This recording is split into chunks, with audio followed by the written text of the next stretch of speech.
The White House, meanwhile, continues to tout Bidenomics in an effort to convince voters that the improvements in the job market and inflation are all thanks to the occupant of the Oval Office. White House counsel of the Economic Advisors Chair Jared Bernstein suggested to MSNBC's Jonathan Capehart yesterday that he's confident the United States will likely avoid a recession. But convincing the public is an altogether separate issue. A recent Associated Press poll found that just 30% of adults think the economy is, quote, good.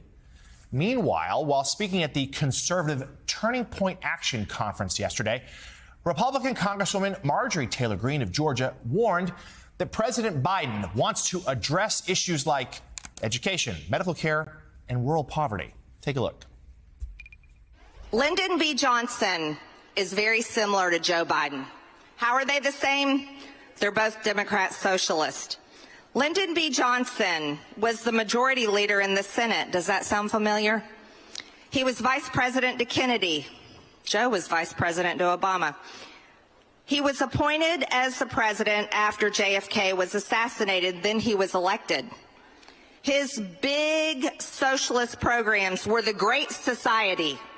The Great Society were big government programs to address education, medical care, urban problems, rural poverty, transportation, Medicare, Medicaid, food stamps, and welfare, the Office of Economic Opportunity, and big labor and labor unions.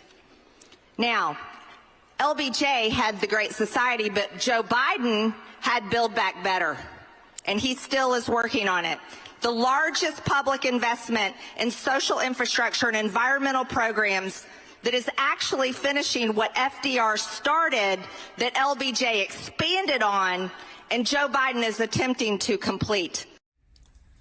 So, Reverend Al Sharpton, that sound you're hearing is the White House thanking Marjorie Taylor Greene for the campaign commercial. Let's remember, of course, that in their first months in office, they eagerly embraced the Lyndon Johnson comparisons. The Great Society is what they were shooting for. They're trying to be the most transformative legislative presidency since then, those first 2 years when they had the Democrats in control in the House and the Senate. That sounds like, I think for most Democrats, that's music to their ears. I was waiting on the attack. I mean, she said all of that, and I was waiting for, and what do you object to?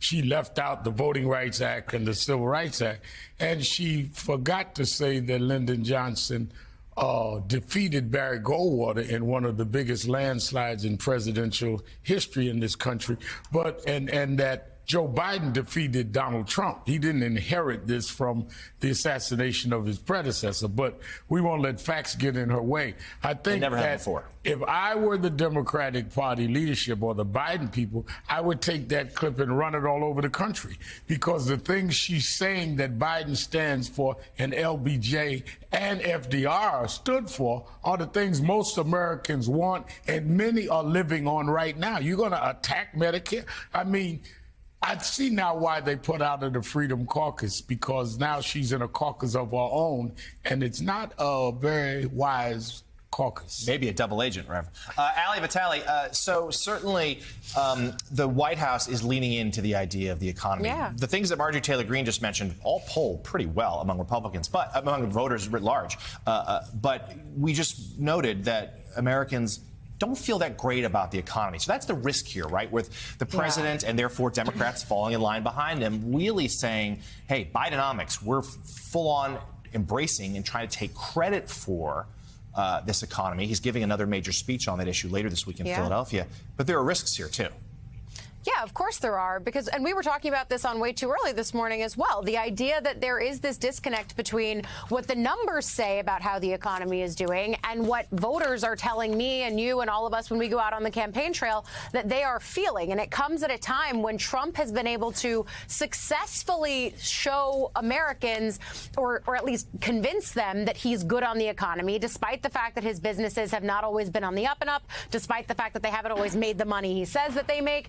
Nevertheless, Trump is still perceived as strong on this, and Republicans are going to try to continue to leverage the issue. I think the thing that I'm so struck by when I hear what Congresswoman Marjorie Taylor Greene is saying there, because you're ticking through things, healthcare, rural poverty, yeah, those are things that I think a lot of Americans would like to see solutions to going forward. But the other thing that I think of here is the ways in which the White House has leaned in on issues like this in the past. You know, when she mentions Build Back Better, which eventually became the Inflation Reduction Act, it lacked some of the key tenets that were initially proposed. But many of the things that were in Build Back Better and then ultimately the IRA were things that polled very well among Republicans and Democrats alike. And that's something that the White House leaned on quite heavily. The idea of, for example, doing infrastructure, which is generally popular in a bipartisan fashion. All of these things are things that the White House is going to point to say, hey, not only are we getting results or did get results in the first 2 years of our administration, but we're getting results on things that people can actually see and feel a difference to, and also that they support in polling.